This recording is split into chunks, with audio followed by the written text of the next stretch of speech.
Akhil Bharatiya Congress committee के महासचिव और मध्य प्रदेश के प्रभारी रणदीप सिंह सुरजेवाला आज इंदौर प्रेस क्लब पहुंचे, जहां उन्होंने मीडिया से चर्चा की।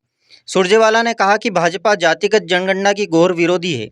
वहीं पीएम मोदी और शिवराज सरकार पर उन्होंने जमकर निशाना साधा। सांसद सुरजेवाला ने कहा कि भाजपा जातिगत जनगणना को लेकर भ्रम फैला रही है। उन्होंने आरोप लगाया कि भाजपा नहीं चाहती कि ओबीसी और पिछड़ों को उनका अधिकार मिले। वहीं सुरजेवाला ने दावा किया कि प्रदेश में कांग्रेस की सरकार बन रही है। सुरजेवाला ने जातिगत जनगणना के संबंध में प्रधानमंत्री नरेंद्र मोदी और भाजपा पर तीखे प्रहार किए। वहीं सुरजेवाला ने मीडिया प्रियंका कर्मियों के गांधी सवालों जी के जवाब हमारे देते हुए नेता हर हैं। सवाल के जवाब में भाजपा को आड़े हाथ कल लिया। बिहार की गरीबों, आदिवासियों, मेहनत कशों, किसानों की धरती पर आएंगी और एक नया संदेश, एक नए एजेंडे के साथ। पहले श्री राहुल गांधी आए हाल में ही और उसके बाद प्रियंका जी आएंगी, तो एक नया संदेश, एक नई राजनीति के शुरुआत की एक नया अध्याय लिखने के लिए मेरा आप सबसे भी अनुरोध है। इंदौर का मीडिया, मैं मानता हूं भोपाल इंदौर में हमारे लिए कम से कम कोई अंतर नहीं, सबसे महत्वपूर्ण है। आप सब आएंगे तो उनका संदेश प्रेषित करने में हमें मदद मिलेगी। तो हम सब की ओर से मैं ये सादर अनुरोध भी आपके समक्ष लेकर आया हूं। मैं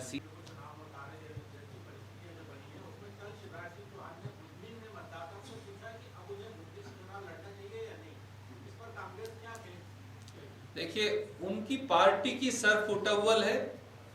गांव में अपन उसे कुंडा घाणी कहते हैं, अगर मैं सही कह रहा हूं तो हम क्यों उस पर टिप्पणी करें साहब। पर उनके यहाँ कुंडा घाणी का पूरा खेल चल रहा है। सब मिलकर शिवराज को उन्होंने निपटा दिया। वो नरेंद्र तोमर हो, वो प्रहलाद पटेल हो, वो नरोत्तम मिश्रा हो, वो कैलाश विजयवर्गीय हो, उन्होंने तो शिवराज सिंह चौहान को निपटा दिया मोदी दरबार में, छुट्टी करवा दी। फिर शिवराज सिंह चौहान जी और ज्योतिरादित्य सिंधिया ने प्लान बनाई कि भाई हम तो डूबेंगे सनम, तुमको भी साथ लेकर डूबेंगे। उन्होंने प्लान करके इन सबको टिकट दिलवा दी, उनका केंद्रीय मंत्री पद छिनवा दिया। तो उनके यहाँ कुंभा गाड़ी चल रही है, हम क्यों टिप्पणी करें। एक युवा सरकार जाते हैं, एक और माननीय मंत्री हैं ग्वालियर चंबल में, वो आप ही से वो कहते हैं कि मुझे क्यों बनाया। भैया हमसे क्यों पूछ रहे हो, या पत्रकारों से क्यों पूछ रहे हो, मोदी जी से पूछो, आपको बगैर पूछे क्यों बना दिया। तो इसलिए जिस प्रकार की रस्साकशी चल रही है वो दर्शाता है कि ये उम्मीदवार बनना ही नहीं चाहते। और मैं आपसे एक गंभीर प्रश्न पूछता हूं एक नागरिक के तौर पर। भाजपा ने अब ये कह दिया कि किसान ग्रामीण विकास फूड प्रोसेसिंग मंत्रालय की देश में जरूरत नहीं है। देश का कृषि मंत्री, आप बताइए, आप तो सूझवान पत्रकार हैं, अगर कृषि मंत्री विधानसभा का चुनाव लड़ेगा और उसे ना हटाया गया है तो 6 महीने तक क्या देश का कृषि मंत्रालय खाली रहेगा। देश का फूड प्रोसेसिंग मिनिस्टर भी एमएलए का चुनाव लड़ रहा है, रूरल डेवलपमेंट मिनिस्टर भी एमएलए का चुनाव लड़ रहा है।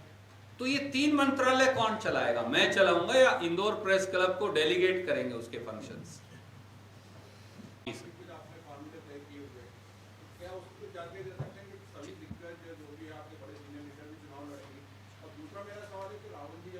ले रहा हूं, आपको लूंगा बिल्कुल, उसके बिना प्रेस माननीय श्री कमलनाथ जी ने इसी कक्ष में यह कहा था कि पहले हम गोरों से लड़े हैं, अब चोरों से लड़ रहे हैं। क्या इस चुनाव में भी आपको लगता है कि हम गोरों से लड़ रहे हैं? लेकिन ये देखने में आया है कि आज तक आप भाजपा के जो भ्रष्टाचार का आरोप लगाते हैं वो कहीं से कहीं तक आप साबित नहीं कर पाए, क्या कहेंगे? देखिए साहब, चोरी तो यहाँ सरेआम हुई। हमने सुना था कि चोर और ठग आते हैं, वो घर का सामान चोरी कर ले जाते हैं। कभी कभी दुकान का ताला तोड़कर दुकान का सामान चोरी कर लेते हैं। कभी कभी किसी मेरी माँ और बहन के आभूषण चोर और ठग चोरी कर लेते हैं। पूरी सरकार चोरी होते हुए तो मध्य प्रदेश ने देखी, ये आपके सामने, यहाँ तो पूरी सरकार चोरी हो गई। इसलिए चोरों से तो हम लड़ेंगे, पर इसलिए नहीं कि वो हमारे केवल विरोधी हैं, इसलिए कि उनका हमारा सैद्धांतिक विरोध है। उस एक सैद्धांतिक विरोध का एक महत्वपूर्ण पहलू आज मैंने आपके समक्ष रखा। भाजपा जातिगत जनगणना विरोधी है। Bhajpa OBC, SC, ST, minorities, गरीब, युवा विरोधी है और हम उनके पक्षधर हैं। तो इस वो सरकारें चोरी हो जाए वो एक बात है, प्रजातंत्र चोरी ना हो जाए और लोगों का अधिकार चोरी ना हो जाए, हम उस बात के लिए प्रहरी के तौर पर ये चुनाव लड़ रहे हैं। चलिए नीले जी, आप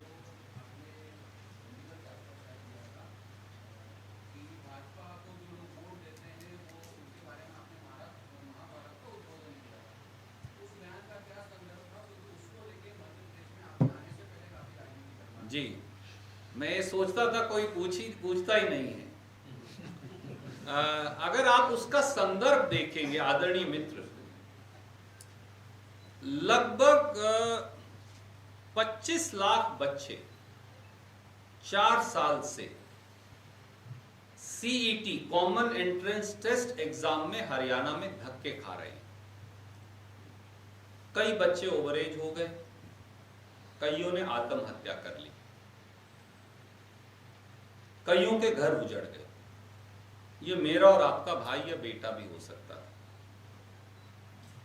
और संदर्भ इतना ही था कि वो सारे बच्चे जो हैं उस सीईटी एग्जाम के चक्कर में वहां घुसा रखे हैं। जैसे यहाँ व्यापम था, वहां का व्यापम यही है, भाजपा का मॉडल एक ही है, वो प्रांत बदलते रहते हैं।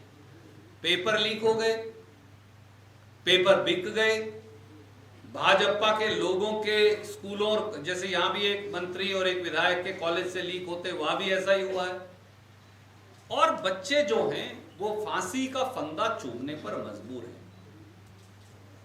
उस संदर्भ में मैंने कहा कि जो इस प्रकार की असुरों की तरह बात करे, आचरण करे, उनको देवता कैसे कहा जाए? बस इतना ही संदर्भ था। अगर मरते हुए बच्चों की आवाज उठाना अपराध है तो मुझे लगता है ये अपराध करना मेरा कर्तव्य है। चलिए, बयान सामने आया है, कांग्रेस पर गंभीर आरोप लगा रहे हैं कि कांग्रेस नेता महिलाओं के माध्यम से भाजपा के नेताओं को फंसाने का काम कर रही है, षड्यंत्र रच रही है। तो वो क्यों फंस रहे हैं? उत्तर कांग्रेस में नेता तो व्यक्तिगत मजबूत है और संगठन कमजोर है, तो इसमें भाजपा कैसे लड़ेंगे? देखिए आदरणीय मित्र, भारतीय जनता पार्टी ने मैं वर्षों से देखता आया हूं, वो एक दिन बयान देंगे और कई बार आप लोग भी प्रभावित हो जाएंगे। हमने 52 लाख बूथ कार्यकर्ता तैयार कर लिए हैं और 47 लाख मंडलम हैं। जैसे एक उदाहरण दूं, मैं जीतू भाई को बता रहा था, इन्होंने मुझे बताया, एक ऐड आई थी पीछे अपने शिवराज सिंह चौहान जी की। उन्होंने जितनी गेहूं यहां खरीदने की ऐड दी है उतनी गेहूं तो हिंदुस्तान में पैदा नहीं होती, पर फ्रंट पेज छाप दिया, भास्कर का, पत्रिका का, नई दुनिया का, सबके छाप दिए। तो आप इसे, इसलिए इनकी आदत है, ये गपोड़ शंख है। एक मैं आपको कहानी सुनाऊं, एक हरियाणा में कहा करते हैं, एक आप जैसे मेरे जैसे मित्र ने देखा, एक बड़ा सुंदर सा शंख था। एक वो ब्राह्मण था, महेंद्र जोशी जी जैसा भला आदमी, वो तो अपने वाला जो शंख जो असली वाला वो बजाते, वो ठीक था। अब उस दूसरे व्यक्ति को लगा कि भैया मैं भी इससे बड़ा लेकर आऊं, तो उसने देखा एक बड़ा सुंदर सा था, तो उसने कहा कितने का है? तो बोले ये शंख बात करता है। तो उसने कहा महेंद्र जोशी वाला तो बात नहीं करता, पंडित जी तो खुद ही उसकी हुंकार भरते। तो वो खरीद लिया 2000 रुपये में। तो उसने कहा शंख की पूजा की, तो उन्होंने कहा बोलता है तो कुछ कि शंख जी महाराज 100 रुपये दो। उसने कहा 200 लो। आवाज आई, बोला 200 लो, दो, बोला 400 लो। तो चलते गए, 1 लाख दो, 2 लाख लो, 2 लाख दो। अरे भैया दे दे, बोला देने वेने को कुछ नहीं है मेरे पास, बात ही बात है। तो ये ऐसा ही संगठन है। धन्यवाद। मैं सवाल पूछने सर, आपने जो ओबीसी का बताया कि दिल्ली में मंत्रालय में कितने पदों पे लोग आज काबिज हैं, थोड़ा सा ये भी बता दीजिए कि जब आपकी सरकार थी तो जब कितने लोग थे? दूसरा 2011 में जो आखिरी जनगणना हुई थी आपने की थी, आपकी सरकार ने की थी, 14 तक आप थे, क्या कारण था कि उसको आपने सार्वजनिक पटल पे नहीं लाया? जी महेश भाई, दोनों सवालों के लिए साधुवाद। पहले मैं दूसरे सवाल का जवाब पहले दे देता हूं। बाकायदा व्यापक चर्चा संसद के पटल पर 2010 और 11 में हुई। बाई चांस मेरे पास वो प्रोसीडिंग या नहीं, मैंने वो सारी प्रोसीडिंग पढ़ी। उस समय लोकसभा में सदन के नेता थे स्वर्गीय प्रणब मुखर्जी साहब और हमारे प्रधानमंत्री थे डॉक्टर मनमोहन सिंह जी, और गृह मंत्री थे पी चिदम्बरम जी। ये तीन तथ्य महत्वपूर्ण है। भैया यहाँ बीच में मत चलिए, फिर इससे उनको खलल पड़ता है कैमरा के साथ ही। उस व्यापक ये चर्चा लगभग एक हफ्ता चली और उसके बाद सरदार मनमोहन सिंह जी ने, प्रणब मुखर्जी साहब ने, श्रीमती सोनिया गांधी जी ने और कांग्रेस के सब साथियों ने मिलकर यह निर्णय किया कि हम सोशो इकोनॉमिक कास्ट सेंसस यानी जातिगत जनगणना करवाएंगे। ये पहला ऐतिहासिक निर्णय था कांग्रेस का, और इसके लिए 2 विभागों को अलग अलग जिम्मेवारी सौंपी गई ताकि ये जल्दी हो सके। एक विभाग के मंत्री थे श्री मुकुल वासनिक जी, जो आपके पड़ोस में महाराष्ट्र से आते हैं, और एक विभाग की मंत्री थी जो दलितों की बहुत बड़ी नेत्री हैं, पड़ोस के राज्य की इस समय प्रभारी भी हैं, वो थी कुमारी शैलजा जी। ये सेंसस 2013 में कंप्लीट हो गया एंड में। आपको मालूम है कोई भी सेंसस होगा उसके बाद उसे कंपाइलेशन किया जाएगा, और इसका कंपाइलेशन हो रहा था जब चुनाव हो गए। 2014 से 2023 आ गया। इस बीच में 2 बार उनके मंत्रियों ने बाकायदा प्रेस वार्ता की दिल्ली में, पीआईबी में, पर आज तक वो सेंसस रिलीज नहीं किया। सारा पूरे हिंदुस्तान की जातिगत जनगणना का सेंसस मोदी जी के पास है।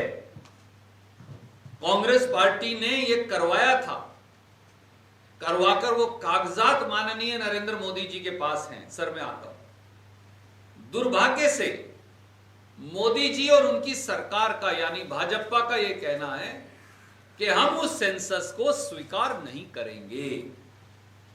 मेरा ये पूछना है इस देश के एक नागरिक के तौर पर भाजपाइयों से, जब आपके पास पूरा देश का जातिगत जनगणना का डेटा है तो भाजपाई उसे रिलीज क्यों नहीं करते?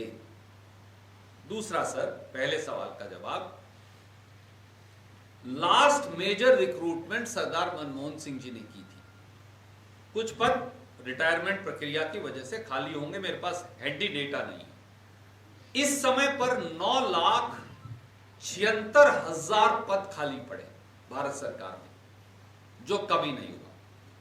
इस देश के 75 साल के इतिहास में भारत सरकार में 10 लाख लगभग समझ लीजिए, क्योंकि इतनी देर में कोई और रिटायरमेंट भी आ गई होंगी, 10 लाख पद कभी खाली नहीं रहे। 1 लाख, 2 लाख, 2.5 लाख नौकरियां खाली रहती हैं क्योंकि उनका रिक्रूटमेंट का प्रोसेस है। ये दर्शाता है मोदी जी सरकार को जानबूझकर, ताकि तनख्वाह ना देनी पड़े और आरक्षित वर्गों को या गरीबों को या नौजवानों को, सामान्य गरीब वर्गों के या सामान्य गुणी नौजवानों को भी नौकरी ना देनी पड़े, इसलिए इन पदों को भर नहीं रहे। सर सर,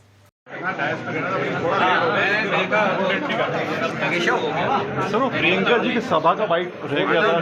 सभा में प्रियंका जी की सभा होना है ना, उसके बारे में कल क्या सभा के बारे में थोड़ा सा सभी इजाजत दे दीजिए। आज ये प्रियंका गांधी की सभा इकट्ठे सभा के बारे में